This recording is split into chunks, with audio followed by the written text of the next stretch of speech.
When it comes to quality sleep, Ashley has you covered with top mattress brands at winning prices and with special financing options available.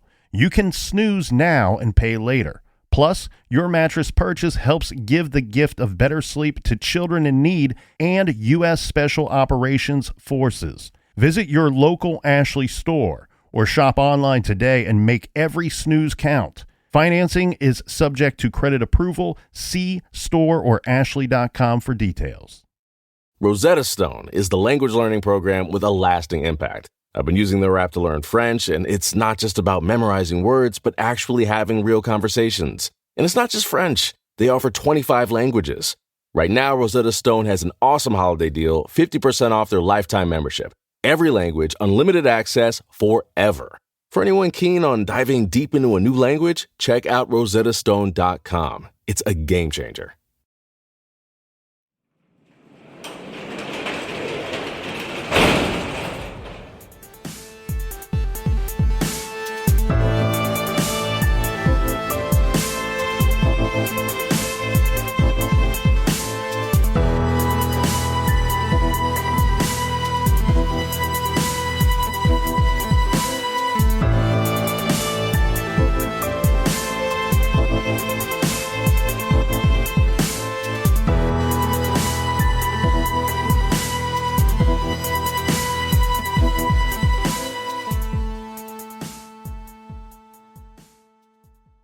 Welcome to True Crime Garage. Wherever you are, whatever you're doing, thanks for listening. I'm your host, Nick, and with me, as always, is a man who's on a mad tear to find himself some Texas BBQ. Here is the captain. I'm also looking for a stoner driving a Lincoln. It's good to be seen, and it's good to see you. Thanks for listening. Thanks for telling a friend.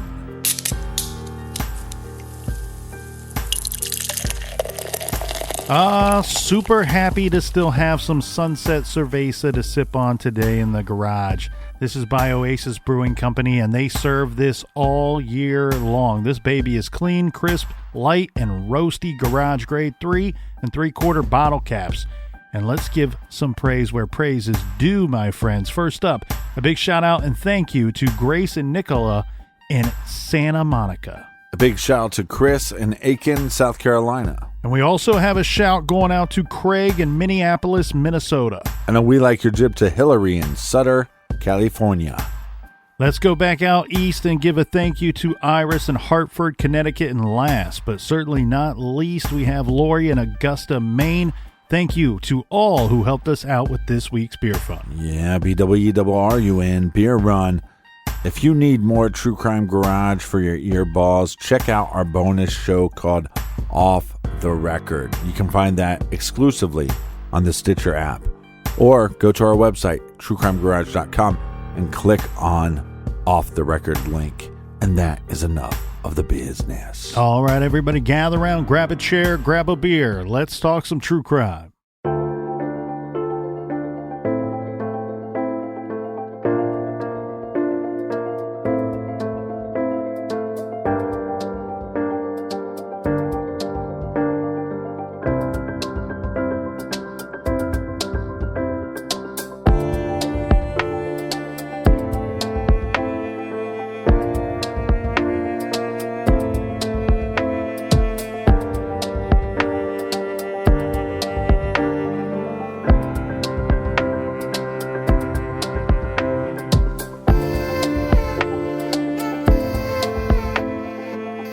We spent a good majority of yesterday's episode questioning what was going on with this boyfriend of our missing person, Roxanne Paltauf. Well, I don't know if this makes anything any easier here, but it certainly fills in some of the gap in time that we were questioning yesterday. And this comes in the way of, well, a possible alibi coming from Detective James Scott, who spoke to a desk clerk at the Budget Inn. Remember, the Budget Inn is where Roxanne, according to Lewis, was last seen. She stormed off after a heated argument. The desk clerk made an official statement with Austin PD that she saw Roxanne leaving that night, backing up Lewis's story. She also says that she saw Lewis pleading with Roxanne to come back. And then later, This clerk says that she herself went to Lewis's room when she got off work, this around 10 p.m., and the two of them hooked up.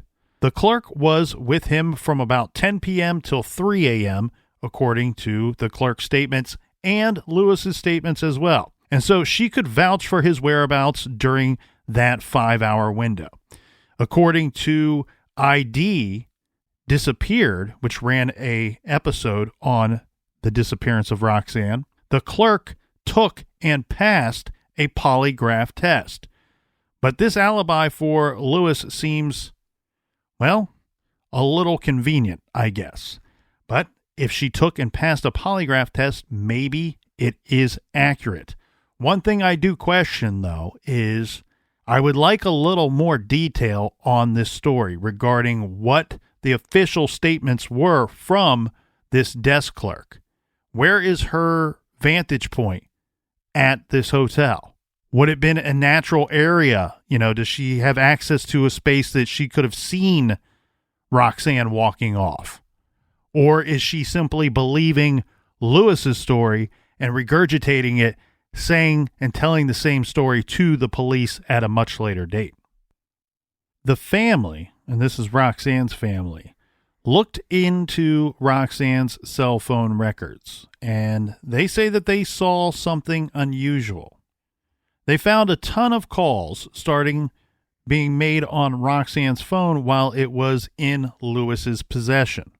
Now, we have to keep in mind, it is Lewis's own words that he was the one in possession of the cell phone. So there's no argument there. There were a ton of calls on July 7th. That's the night in question. And over 300 calls between July 8th and the 12th. So a lot of activity on the phone, even after the time frame when Lewis says that Roxanne left. And again, he, by his own admission, was in the possession of her cell phone. He has no phone himself. Detective Scott described the calls as rapid fire, and with calls being made every minute or so. He's even on record saying that it seems to him like it's someone trying to desperately establish some kind of alibi by calling all kinds of people. This was to a long list of phone numbers, but it also included other motels in the area, local chat lines. Remember back in the early 2000s, you would see those ads on TV at all hours, especially late at night. Hey, lonely tonight? Call this number. Hot local singles want to meet you. It was that kind of phone numbers that someone was calling using her phone. Yeah, those are depressing. Are you lonely tonight? I'm lonely every night. Many of the calls were to an ex-girlfriend of Lewis's who lived in Albuquerque, New Mexico. This woman, she denied that she answered the calls, but of course the phone records would tell us otherwise. And then there was the missing ID. Remember we said yesterday that Roxanne, if she did storm off after a heated argument, like Lewis would tell us, she left a lot of her personal possessions in the motel room, which he later gave back to Roxanne's family. Again, some question about the clothing, but anyway, we still have the ID because we've always been told in this case that Roxanne, she took off, and the one thing that she did take with her was her state ID. So this item is missing, as well as Roxanne, of course. On July 13th, so this is 6 days after Roxanne was last seen, a man named Jeffrey Moore was arrested at a Runberg Motel 6, right near the Budget Inn Motel where Roxanne was once staying.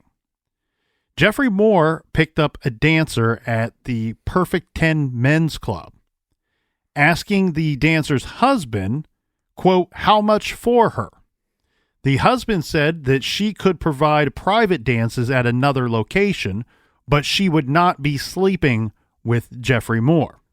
So the three of them drove to a motel, where Moore managed to lock the husband out of the motel room and then began assaulting the dancer.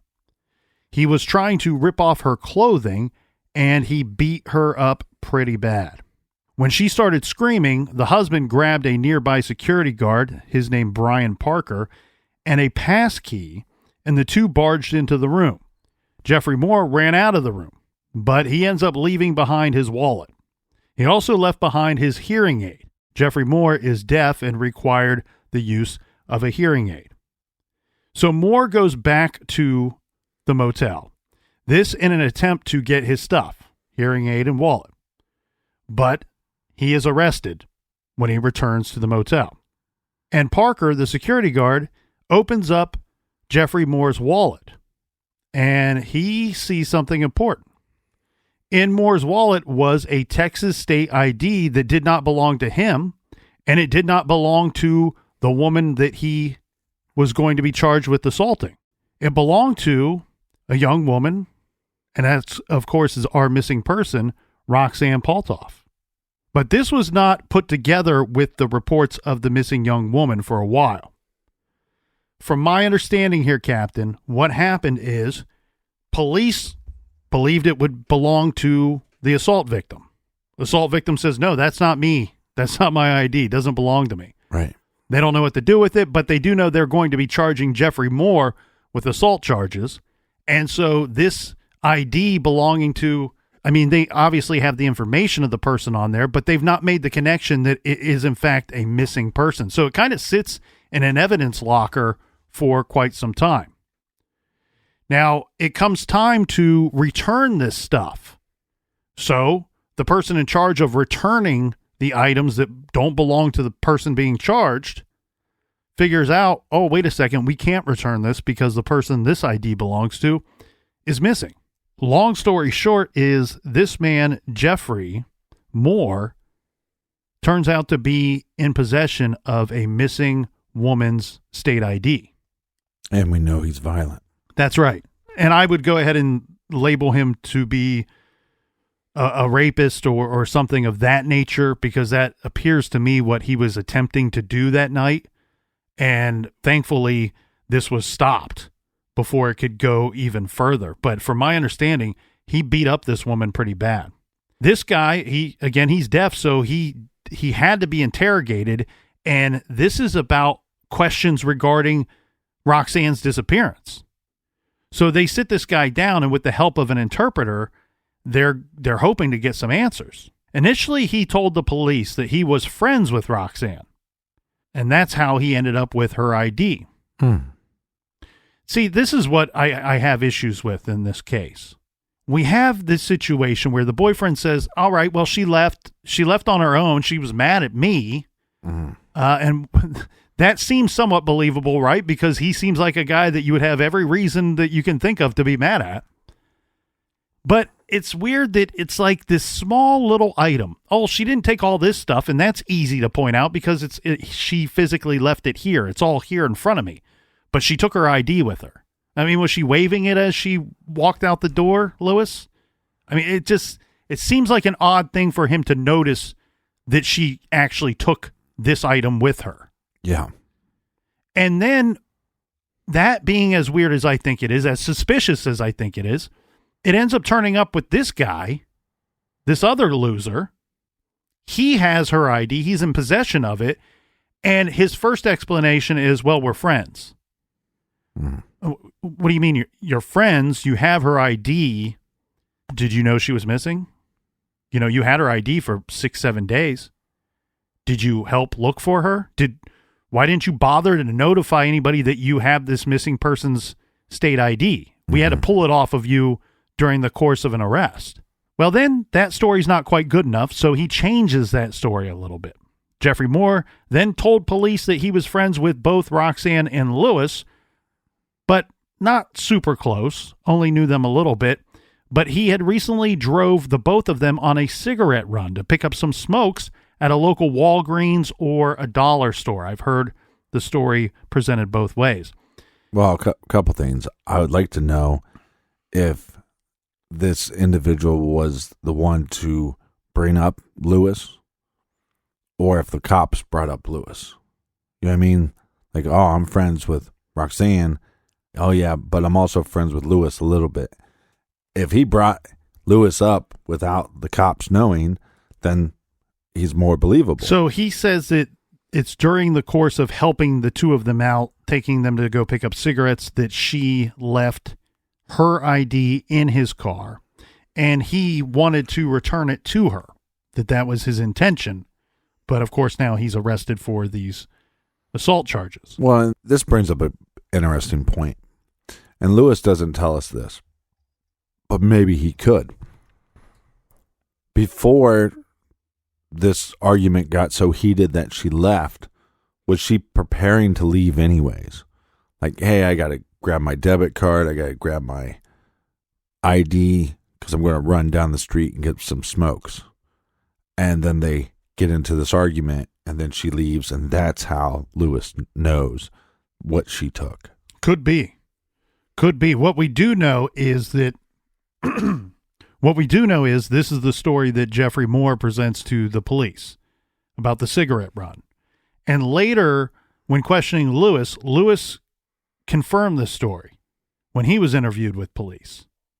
But it seems like the details of this story differ between the two accounts, depending on who you ask, Lewis or Jeffrey. So then Moore provides another story to police. And because, two is not enough. You need a couple more stories. He says he wasn't friends with Lewis or Roxanne at all, that he had just met the two of them at a club and befriended them there. He then gave them a ride to Runberg, and Roxanne dropped her ID in his vehicle at that time.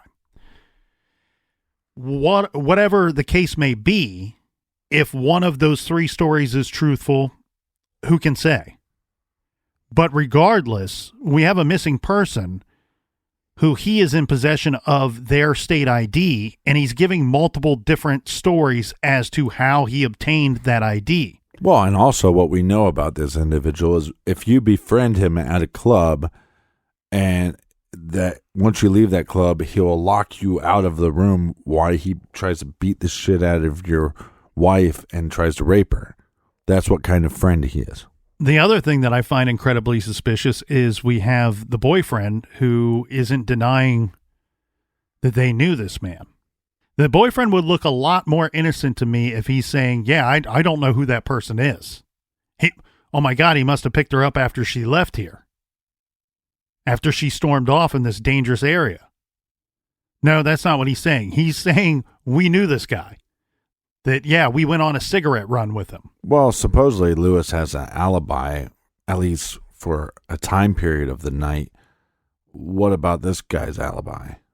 Well, he's telling three different stories as to how he would have had any interaction with Roxanne at all. So he has three alibis. Yeah. And when you have three alibis, you have no alibi. Detective Scott, working the case, describes Jeffrey Moore as a sexual predator who was known to rough up working girls. And officially, he is considered a person of interest in Roxanne's disappearance. His car was processed by the Austin PD crime lab, but it does not appear that they came up with anything against Jeffrey Moore. Now, remember we said that Lewis had called an ex in Albuquerque multiple times in the days after Roxanne vanished using Roxanne's phone. And she told police that she didn't answer his calls.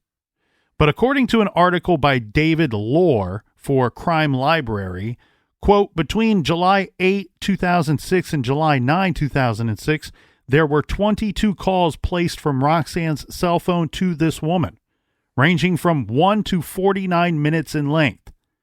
So, judging by that, it sounds to me like Lewis was talking to someone in those 22 calls. Elizabeth and Rosalind, Roxanne's sister, both spoke with this woman personally. Rosalind says that the ex admitted to her, off the record, that Lewis called her and said, quote, I'm in trouble, I effed up. He didn't elaborate. Elizabeth says that I spoke with her once, but she said she didn't want to get involved. She said she was getting her life straight. She had been in a woman's shelter because of her relationship with Lewis Walls. Here's a very interesting twist in this story. And not a good one. Roxanne's mother, Elizabeth, said that when she and her daughters went first out looking for Roxanne, remember they were walking around outside of the motel where Roxanne supposedly stormed off from. This is just in the days after her disappearance, that they met a sex worker who was working the local area, who looked at the flyer, the missing persons flyer that they were handing out. She said that the woman kissed a cross that was hanging from a chain around her neck and promised the family that she would help out by looking out for the missing girl. Mm-hmm. Now, about 3 weeks after Roxanne was last seen, her mother, Elizabeth, got a call. This is not the kind of call you want to get either. This is the kind of call where they are asking you to bring in your daughter's dental records down to the Austin Police Department. This is because they had found a female body under a bridge. The body turned out not to be Roxanne. Instead, it was the sex worker who had promised to help look for her. Her name was Loretta Lynn Roberts, and she had been murdered with paper towels shoved down her throat and dumped just a few miles from the Budget Inn. Now, whether or not her death is in any way connected to Roxanne's is really anyone's guess. But even if it's not connected, it certainly speaks to the dangerousness of this area where Roxanne was last seen. Well, you kind of have two scenarios here, right? It's not like she's far from home that she couldn't get a ride back home, right? Or that if she had her cell phone, or if she could have found a payphone, she could have called somebody she knew and had them pick her up. But that's never happened, and we have no eyewitnesses saying that they've seen her. So we really kind of come to two options here, right? That she was met with foul play by her boyfriend, or you believe his story and she took off in this horrible area and she was met with foul play there. Yeah, it's a difficult story because it doesn't really have any light at the end of the tunnel, in my opinion. Sometimes with these missing persons cases, we say, well, there's a chance that they're out there somewhere and that we could find them, or they may return on their own. But that doesn't seem to be what the general consensus is here with Roxanne's case. And I say that because in 2011, Roxanne's case was declared to be a cold case homicide investigation. Now, police publicly won't say why the case designation has changed, and that was in 2011. So 10 years later, and we're still not 100% certain why the designation changed. Now, meanwhile, Lewis Walls was sent to prison in 2013, convicted on charges of burglary and bail jumping for an October 2012 arrest. He was sentenced to 2 years in prison, and he has not been eliminated, of course, as a suspect in Roxanne's case. Police still believe that he was involved, or, at the very least, knows more than what he is saying.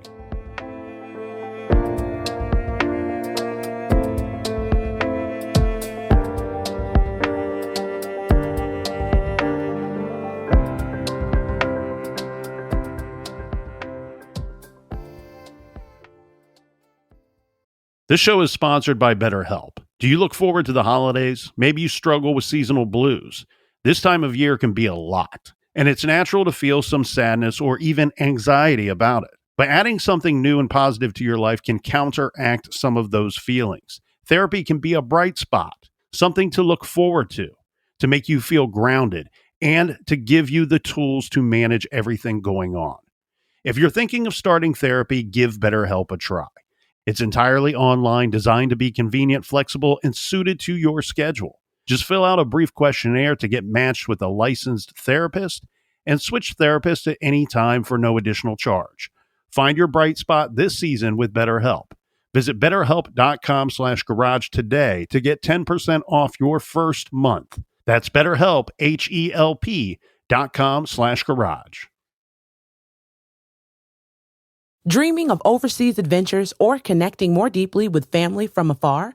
Rosetta Stone bridges the language gap. I've tried others, but Rosetta Stone's immersive lessons and voice feedback technology are game changers. Dive into 25 languages by learning intuitively, just like when you were a kid. And here's the holiday sparkle. Grab a lifetime membership now and save 50%. Gift yourself the world. Head to rosettastone.com now and save 50%.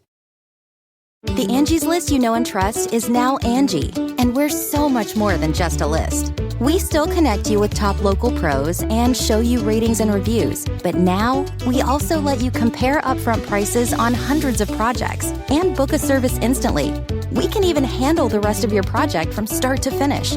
So remember, Angie's List is now Angie, and we're here to get your job done right. Get started at Angie.com. That's ANGI, or download the app today.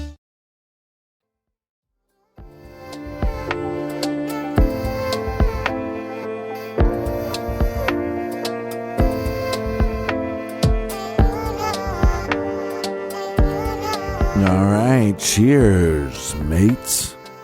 Cheers. And we're talking about Austin, and we'll be in Austin, Texas this week. It's exciting. God willing. So it's obvious here, Captain, that police acknowledge that they believe that foul play befell Roxanne.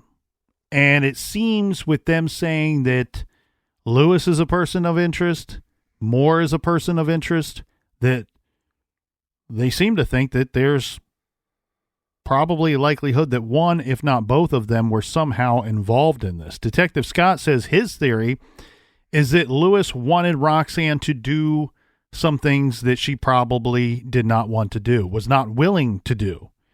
And Moore, Jeffrey Moore, who was known to frequent nightclubs, dancers, sex workers, was somehow involved. And the detective says that he knows that Lewis has probably bragged about what he did to Roxanne, this being in certain company, but they can't get anyone to go on record and state that, you know, Lewis told me this or told me a different story than what he told you guys. And Lewis has not been cooperative with police. I want to make that very clear. Where it may seem on the surface that he was at one point or was even briefly, he has spoke to police. He has been interviewed by police. But at some point he decided he wasn't going to talk anymore, and he hasn't since. In fact, he's dodged them multiple times when they've tried to set up and make arrangements to speak with him further. Of course, Roxanne's family is also convinced that Lewis was responsible for Roxanne's disappearance, possibly in collusion with Moore. But, of course, their hands are tied as well. There's not evidence. We don't have the physical evidence to push this case forward. Roxanne's family has never given up searching for her. Elizabeth has lived in Indiana since 2014, but every year on the anniversary of Roxanne's disappearance and presumed murder, she travels back to the area with her daughters and longtime boyfriend Patrick Doyle to hand out flyers near the motel. They even got a billboard donated for the cause, and they've appeared on America's Most Wanted. Elizabeth maintains a Facebook page for her daughter and has posted on Web Sleuths. She says she has a special friendship with Detective Scott, who has vowed to see the case through to the end. And it sounds like Lewis Walls and Jeffrey Moore continue to have their issues and brush-ups with the law. From my understanding, Captain, Jeffrey Moore now lives in Houston, and Lewis Walls is still in Austin, and last I heard, he was still a free man. I have heard and read Roxanne's family go on the record multiple times and say that they have evidence, they've talked to people that state that Jeffrey Moore and Lewis Walls have more of a friendship or relationship or whatever you want to call it than what is obvious in this case. That they seem to have known each other for a long time, that they run in the same circles, and that I think that only adds to the idea that maybe they were involved in this thing together. Mm-hmm. The thing that we have to point out here that should be obvious is that Lewis Walls, if he did something to Roxanne, look, most murders result as two people getting into an argument that leads to a physical altercation. One person loses control, ends up killing the other person. It could be as simple as he repeated a previous act. We have some evidence to suggest that he punched her in the face, punched Roxanne in the face, breaking her nose. Right. It could be as simple as he struck her again. She fell and hit her head on something. Or it was a deadly punch. And he went to assault her, repeated abuse, and she ended up dead. And now he had a whole different set of problems on his hands. The weird thing, though, is this dude, Lewis Walls, does not have a vehicle. And murdered persons don't just walk out and bury themselves. Someone has concealed this young woman's body somewhere. And that's why we don't know where she is today. So I see a situation here, Captain, where it looks to me like Lewis Walls is up against it. He's backed into a corner. This is a guy that I don't think he could have covered this up and concealed it himself. If others weren't actively involved in the actual murder itself, I don't see how we don't have at least one other person, maybe multiple people involved in covering the thing up. Right. We have the budget in desk clerk. That seems like a possibility. Could have been helping. We have Jeffrey Moore. Seems like a possibility. Could have been helping. Who else? Lewis Wall's mother? Who would have helped this guy? Somebody with a vehicle probably helped this guy. Now, unlike some of the other cases we've covered in the garage, in which everyone seems to know or have a strong belief about who did it, who's responsible, but there's little hope of any new evidence ever surfacing, there were some recent developments or movements in Roxanne's case. This comes from Rosalind Schultz, Roxanne's sister, who, of course, has never given up the search for her sister. In 2019, she was looking at the phone records from Roxanne's phone back from 2006, and she noticed something. She saw that there were airtime charges on Roxanne's bill on the night that she went missing. These were some unexplainable charges that could only be roaming charges. Now, remember, Lewis said that Roxanne walked out on him at around 8:30 p.m., but the records show that Roxanne's phone was on the move. It was out of her coverage zone around this exact time. So back then, 2006, T-Mobile, which was her carrier, had the setup where you had your network, right? Which often back then was sadly limited just to the city that you lived in, or draw a big circle around the city, and maybe it carried it out a little bit further than that. If you were outside of your network, then you would receive these charges. What these charges indicate is that her phone was not in the area where Lewis says that they were at the time that she walked out on him. And also where the hotel clerk says they were. Correct. So if the hotel clerk saw Roxanne storming off, then how did it happen at that time at 8:30? It didn't, is what the phone would tell us.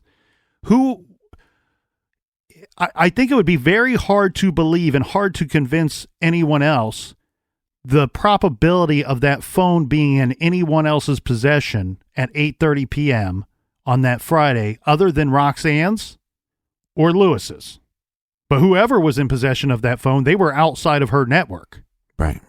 So they were not at the Budget Inn hotel at 8:30 p.m. on that Friday. So somebody's lying. And I think you're smart here, Captain, to point out that sounds like at least two people are lying in this situation. Well, I don't know if I believe that the hotel clerk is lying, because I think her coming forward and talking to police at all is in a way to help, especially somebody that would be in that area often, and would see what kind of bad crimes were happening, especially to women in that area. But just because she passes a polygraph test doesn't mean she could technically be lying without knowing she's lying. She could also be lying and knowing that she's lying.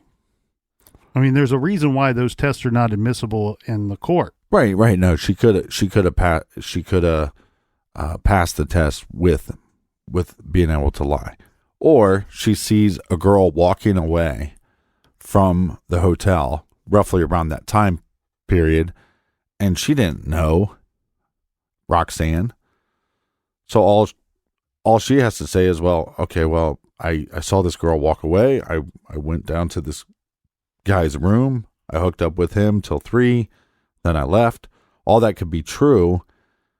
She did see somebody leaving the hotel. It just wasn't the missing person, Roxanne. Then who was Lewis speaking with? Because she says she saw Roxanne and Lewis.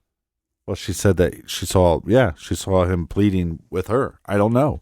I'm just saying we have no way of knowing if that was Roxanne or not. Right. I don't think that she left. I mean, who else would it be? That's her story, that she saw Roxanne and Lewis walking away together. That Lewis was pleading with her to stay. Yeah, but she doesn't know who Roxanne is. So I'm just saying she might be misidentifying a person, that there was a person that was walking away. Don't know who that person was. I think it's a little difficult, though, because I want to be clear here. When you say came forward to help, this woman, we don't know that she came forward. What likely took place is that the police are questioning people at the hotel. She works there, and that's how they came across this information. I don't have any belief here that this woman came forward to tell this story. If she did come forward to tell this story to help, it sounds more to me like she came forward to defend Lewis and to help Lewis rather than help in the search for Roxanne. I'd really like to know if law enforcement was able to figure out if there was 2 hotel keys. I just don't buy Roxanne being the type of person to storm out without having access to be able to come back and get her stuff. That part of Lewis's story makes little to no sense to me. I agree with you 100%. That part of Lewis's story makes 0 sense to me. In fact, Lewis's story altogether doesn't make any sense. I think the whole story is a complete lie and fabrication. I think that it makes little sense that she stormed out without a key. Very unlikely, because I don't think she stormed out at all. I think that something happened, whether it be an argument between the two of them or he was trying to get her to do something that she was not willing to do, and he attacked her. Yeah. And I certainly think that 100% that both of these guys are involved. I think that it just muddies the waters a little bit that we have this one guy that you go, okay, well, he makes sense as a suspect, and Lewis Walls makes sense as a suspect, so that makes it a little conflicting between the two. But when you see that we have the family that point out that these guys know each other, they at one time ran in the same circles, that I think that these two are in this together. Lewis Walls could not have concealed this body by himself. No, he's a moron. But again, Lewis is a bag of shit from the windows to the walls, and Jeffrey Moore is more of a pile of shit. So I think it was something possibly along the lines, like you said, if you take out the idea that she was even there to storm out, it's possible that if he knew okay, it's not possible. We know he knows Jeffrey Moore, but it's possible that he said, hey, Jeffrey, you paid me this and I'll leave her alone with you, or something to that nature. And I think both Lewis and Jeffrey know exactly what happened. And if this hotel clerk is lying but somehow passed the polygraph, come forward and say something, because this girl was murdered. This girl's missing. Her family doesn't have answers. Maybe there's something that you did not tell police. Maybe there's something you did tell them that was a lie that could really help this investigation. And it's up to you to come forward. I see no chance that Roxanne storms out and leaves all of her stuff behind, except for an ID. I see no chance that she did that, and then let's compound that with somehow this other violent male ends up with her ID. We have two violent males that are at the centerpiece of this case. We have police on record, and they do not do this very often. They don't go on record very often and say, you know what? We've redesignated this case to a cold case homicide. Right. They have reason to believe that. And I don't think you have to use much of an imagination to come to that same conclusion. The other thing, too, is they have said that both individuals are persons of interest, named both of them as persons of interest in this case. It's amazing to me that no one has rolled on either of these guys. I share the same theory as the detective working the case, that Lewis Walls has told somebody something in the last 15 years. He's told somebody what happened, what went down, who was involved. That's the people that we need to come forward. Those are the people that should be listening to and responding to the calls for help from the public. And they can be anonymous. And again, Austin investigators have stated publicly that they believe that either Lewis Walls or Jeffrey Moore or both are likely responsible for what happened to Roxanne. In fact, Detective Scott has said that he is certain that neither Lewis nor Moore has told police everything they know about Roxanne. Detective Scott says he is very frustrated that although he has spoken to Lewis several times, now Lewis won't cooperate with police, and he doesn't have enough to bring Lewis in. He told the Chronicle, again, this is from Detective Scott, quote, "People don't realize that although I feel that he could be more forthcoming, I don't have any legal rights to force him to do anything. And until I get the kind of forensic evidence that would allow me to go to a grand jury to force him to answer questions, I can't. I mean, it's not like in the movies where you can just go to someone and say, well, we're taking you downtown. Because if they don't want to, all we can say is, well, that's a real bummer. We can't just throw you in a car. But that's not all. Detective Scott says Lewis just doesn't care that he's a suspect. He's no stranger to bad acting, so it's not a huge burden for him. Basically, Scott continues, I've got two violent offenders. Both of them are lying to me. They're both hiding criminal activity, but I think one of them is hiding a murder.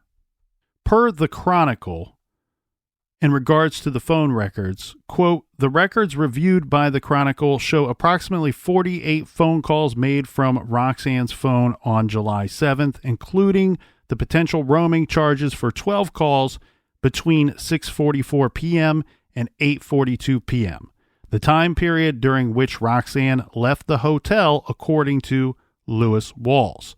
What this means is that Lewis's story that they were at the hotel and Roxanne left without her phone and he stayed behind is not true.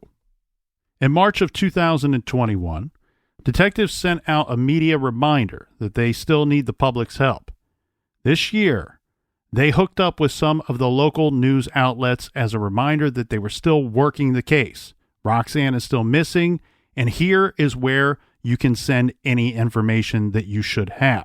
Roxanne's family is to be commended for their commitment to keeping her case, now 15 years old, in the public eye. But they are tired, frustrated, and becoming hopeless. Her sister, Rosalind, recently said to Fox 7, Roxanne's case is a murder without a body, and we don't have any proof or evidence of a murder, and we don't have a body. They take comfort that the investigators agree with them, that Lewis Walls and or Jeffrey Moore are likely responsible. But that is a cold comfort when nothing is happening. Roxanne Paltauf is a Caucasian female. She has light brown hair and green eyes. Her navel is pierced and her ears are double pierced. She has a mole on the right side of her neck and a quarter-sized scar on her left knee. She has previously fractured her nose and one of her upper front teeth is false. Her nickname is Roxy. Today, she would be 33 years old. If you can help in any way, please call the Austin Police Department's Missing Persons Unit at 512-974-5250. Or if you have any information and wish to remain anonymous, you can call Crime Stoppers at 512-472-TIPS. That's 512-472-8477.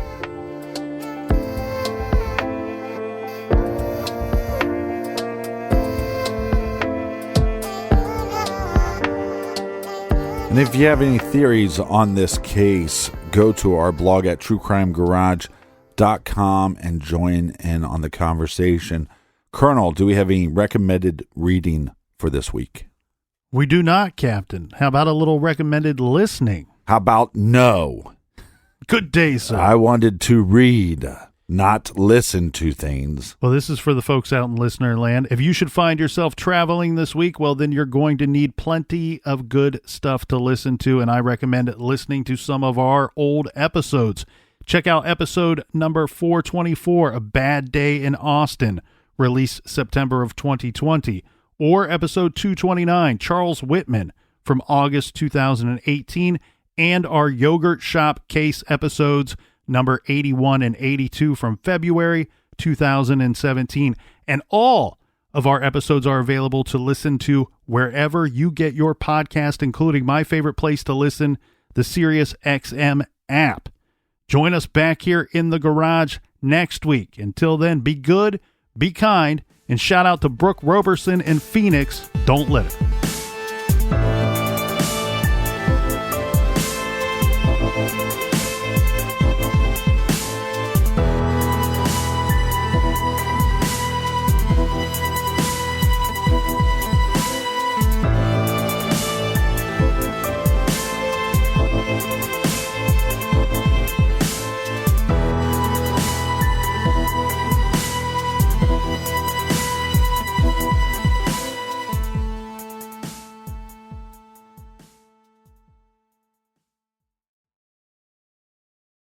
Angie's List is now Angie, and we've heard a lot of theories about why. I thought it was an eco move. Fewer words, less paper. No, it was so you could say it faster. No, it's to be more iconic. Must be a tech thing. But those aren't quite right. It's because now you can compare upfront prices, book a service instantly, and even get your project handled from start to finish. Sounds easy. It is, and it makes us so much more than just a list. Get started at Angie.com. That's ANGI, or download the app today.